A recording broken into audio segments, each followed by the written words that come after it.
गर्मी में हालत देखिए क्या हो गई है।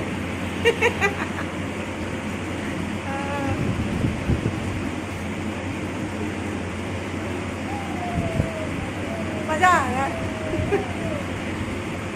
देखिए मैं कहाँ बैठी हूँ।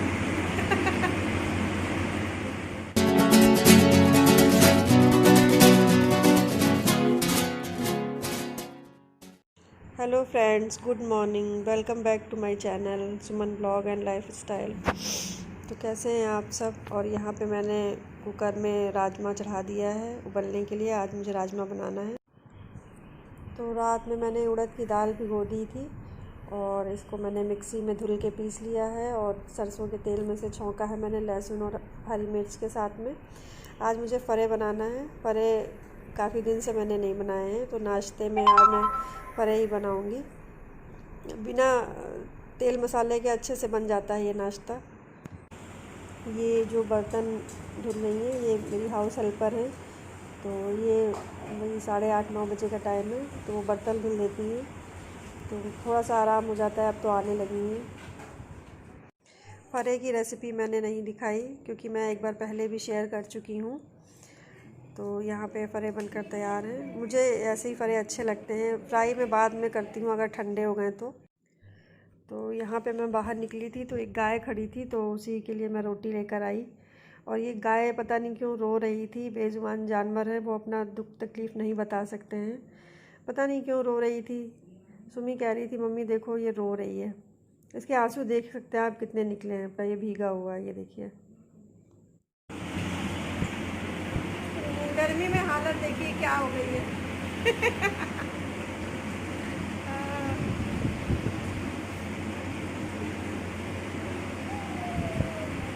मज़ा आ रहा है। देखिए मैं कहाँ बैठी हूँ। ये बेड के उस पे जो बना होता है ना बटन, उस पे बैठी हूँ मैं।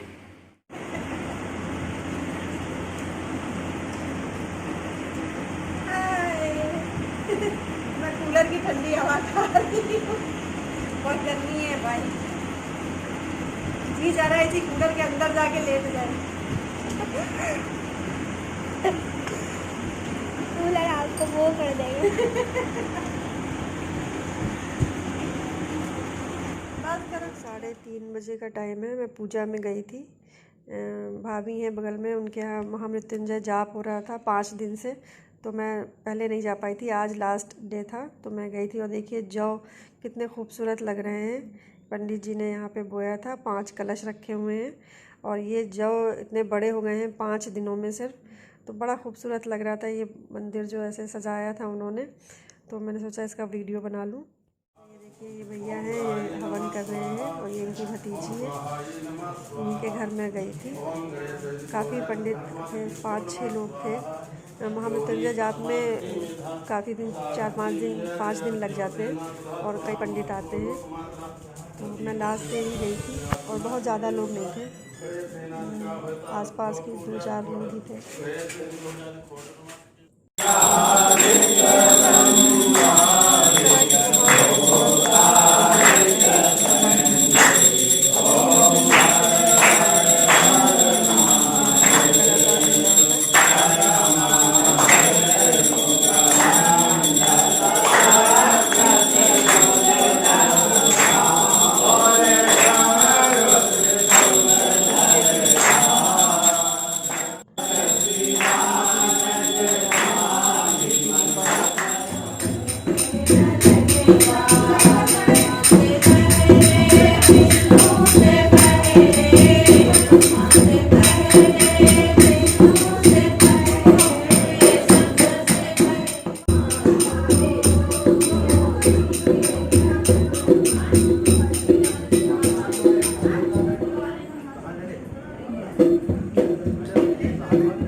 मैंने सुबह से आज आपसे कोई बात नहीं की। इतना बिज़ी हो जाता है कि बीच में बात करना थोड़ा मुश्किल हो जाता है। लेकिन जब से मैं पूजा से आई हूँ, मुझे वहीं पे पता चल गया था कि सुशांत सिंह राजपूत ने सुसाइड कर लिया है। इतना दुख लग रहा था कि मतलब एक यंग एज का लड़का था, 34 की एज थी और पता नहीं क्यों सुसाइड कर लिया। न्यूज़ में मैंने देखा तो ये बता रहे थे कि उनका इलाज चल रहा था, डिप्रेशन के पेशेंट थे, वो डिप्रेशन हो रहा था उनको, तो वो अपना इलाज कराने भी कहीं जाते थे। लेकिन इस लॉकडाउन में कोरोना से लोग मरे ना मरे, इस तरह के डिप्रेशन से और चीज़ों से इंसान इतना परेशान हो जाता है। लॉकडाउन में कहीं आना जाना नहीं था, वो अकेले रहते थे, तो हो सकता है काफ़ी परेशानियां रही हों। और डिप्रेशन का जो पेशेंट होता है वो भीड़ में भी अकेला होता है, क्योंकि ये चीज़ मैं महसूस कर चुकी हूँ। जब मेरे मदर की डेथ हुई थी, उससे 1.5 साल पहले फादर की डेथ हुई थी, तो मतलब मैं बता नहीं सकती। मुझे इसी कमरे में मैं लेटी थी और शाम 6 बजे का टाइम था। मेरे छोटे भाई का फ़ोन आया था कि मेरे फादर की डेथ हो गई है। तो उस समय मैं 1 महीने तक डिप्रेशन में रही थी और मैं इसी कमरे में लेटी रहती थी। मतलब किसी से बात करने का मन नहीं करता था, और अगर मैं बात करती भी थी तो मतलब कोई आसपास जो होता है वो समझ नहीं सकता कि इंसान डिप्रेशन में है क्या है, या उसके दिमाग में क्या चल रहा है। तो इसी तरह सुशांत के साथ भी कुछ हुआ होगा, कुछ प्रॉब्लम, मनी प्रॉब्लम तो नहीं थी, क्योंकि उनके पास अच्छी फिल्में थी, चल रहा था सब, अपने फैमिली बैकग्राउंड से भी मजबूत थे, ऐसा कोई प्रॉब्लम नहीं था। लेकिन इंसान के दिमाग में क्या चल रहा है, कब चल रहा है, उसका प्रेशर कितना बनता है, तो उस समय में इंसान अच्छा बुरा नहीं सोच पाता और वो सुसाइड करने की कोशिश करता है। जब से मैं पूजा से आई हूँ तो कुछ अच्छा नहीं लग रहा है कि मतलब सक्सेस भी मिल गई थी, बहुत क्यूट थे और इतनी कम एज में, मुझसे भी छोटे थे, लेकिन पता नहीं क्या प्रॉब्लम रही होगी कि उन्होंने सुसाइड कर लिया। भगवान उनकी आत्मा को शांति दे। मैंने उनकी फिल्म धोनी, महेंद्र सिंह धोनी पे जो बनाई थी उन्होंने फिल्म, 3-4 बार मैं देख चुकी हूँ। बहुत अच्छे एक्टर थे। लेकिन ये जो डिप्रेशन वाली बात है, उसमें इंसान कुछ भी कर सकता है। मीडिया पे तो ये दिखा रहे हैं कि अरे ऐसा क्यों कर लिया, लेकिन जब इंसान परेशान होता है किसी चीज़ को से, तो उसको कुछ नहीं दिखाई देता है, और वो मैं महसूस कर सकती हूँ कि वो कर सकता है, ऐसा सुसाइड कर सकता है। तो इसीलिए मैंने ज़्यादा कुछ आगे शूट नहीं किया, फिर बंद कर दिया था कैमरा। जब तक मैं वहाँ पे थी पूजा में, तब तक मैंने क्योंकि होता क्या है कि जब आप किसी चीज़ के लिए ज़्यादा सोचने लगते हैं तो दिक्कतें बढ़ जाती हैं, आप खुद भी प्रॉब्लम में आ जाते हैं। तो वहाँ आसपास लोग मौजूद थे तो मैं इतना नहीं सोच रही थी। लेकिन जब मैं घर आई और न्यूज़ चैनल पे मैं देख रही थी, एक इंसान ऐसे अकेले घर में मर जाता है और पता नहीं चलता लोगों को। मतलब मुझे नहीं पता बॉम्बे का लाइफ स्टाइल क्या है, वहाँ तो अकेले अकेले लोग रहते हैं, अपने में इतनी बिजी रहते हैं कि एक ही घर में अगर 4 लोग हैं तो दूसरा क्या कर रहा है उसको पता ही नहीं चलेगा। और ये फिल्म जगत जो है बस दिखावे की दुनिया है, फैशन की है। चमक दमक दूर से लगता है सब कुछ बहुत अच्छा है, लेकिन ऐसा है नहीं।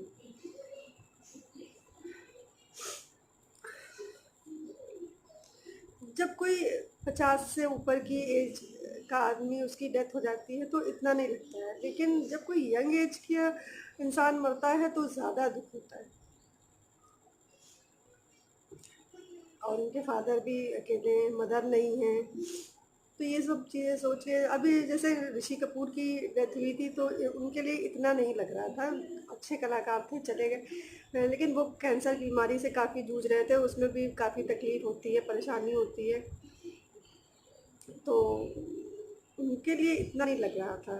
जब श्रीदेवी जी मरी थी तब भी मुझे बहुत लग रहा था कि इतनी कोई एज नहीं थी, 50 के करीब थी और उनके बच्चे, उनकी बेटी की नई फिल्म आने वाली थी और उसी समय उनकी डेथ हो गई। काफ़ी उन्होंने तैयारी कर रखी थी, लेकिन क्या कब हो जाए कुछ पता नहीं चलता है, बिल्कुल पता नहीं चलता है। तो भगवान सुशांत सिंह राजपूत की आत्मा को शांति दे। जिस तरह से उन्होंने एक ऐसा, मतलब उससे पहले ही कुछ दिन पहले ही उनकी सेक्रेटरी की भी डेथ हुई। पता नहीं क्या बात थी, और पैसों की प्रॉब्लम तो कुछ थी नहीं उनको। तो चलिए फिर मैं अपना ये ब्लॉग यहीं पे अब ख़त्म कर देती हूँ, क्योंकि मुझे कुछ अच्छा नहीं लग रहा ऐसे। मतलब मैं उनको पर्सनली नहीं जानती थी, तो लेकिन एक इस तरह का इंसान जिसको हम देख रहे हैं और यंग एज का है और मर जाता है तो बहुत दुख होता है। और कई वो प्रत्युषा बनर्जी, वो उसने सुसाइड किया था, उसका भी अफेयर का कुछ प्रॉब्लम था। तो ऐसे यंग एज के लोग, वो तो और भी छोटी थी, यंग एज के लोग इस तरह से मर जाते हैं तो बहुत दुख लगता है। लेकिन कुछ परेशानी तो रही होगी जिसको अपनी परेशानी को मतलब ख़त्म नहीं कर पाए, जिससे वो जूझ रहे थे। हम और आप बैठ के यहाँ अंदाज़ा नहीं लगा सकते। कल मेरी दीदी नंद है और वो दिल्ली में है, तो वो भी बहुत परेशान हो गई। उनकी उसको बहुत, मतलब उनको भी वो बहुत अच्छा लगता था सुशांत, और हम लोग पवित्र रिश्ता आता था उस वो सीरियल भी देखते थे। तो उसमें भी का मतलब मैं रोज़ ही देखती थी। तो इतनी मेहनत से वो फिल्म लाइन में पहुँचे, फिल्मों में काम किया, सक्सेस भी मिली। लेकिन एक जैसे दिव्या भारती की नहीं डेथ हुई थी कि वो पीक पे पहुंच के सक्सेस मिल गई थी उन्हें, उसके बाद ही तुरंत उनकी डेथ हो गई। तो मैं उस समय तो बहुत छोटी थी, जब दिव्या भारती की डेथ हुई तो मैं काफ़ी छोटी थी, लेकिन मैं तब भी रो रही थी। तो उस समय का तो खैर अलग वो था, लेकिन ये जो डिप्रेशन होता है ना, ये इंसान को कहाँ पे उसके दिमाग में कब क्लिक करता है कि आप तुरंत फांसी लगा लें, तो ये चीज़ मैं समझ सकती हूँ कि एक ऐसा टाइम आता है कि आदमी कुछ भी कर सकता है। कहने को तो सब ये कहते हैं अरे ऐसा क्यों कर लिया, क्या कमी थी, लेकिन आपके दिमाग में किस चीज़ को लेकर क्या परेशानी चल रही है, दिमाग में क्या हलचल मच रही है, तो आदमी कर सकता है सुसाइड। चलिए आप, अब आज का ब्लॉग मैं यहीं पे ख़त्म करती हूँ।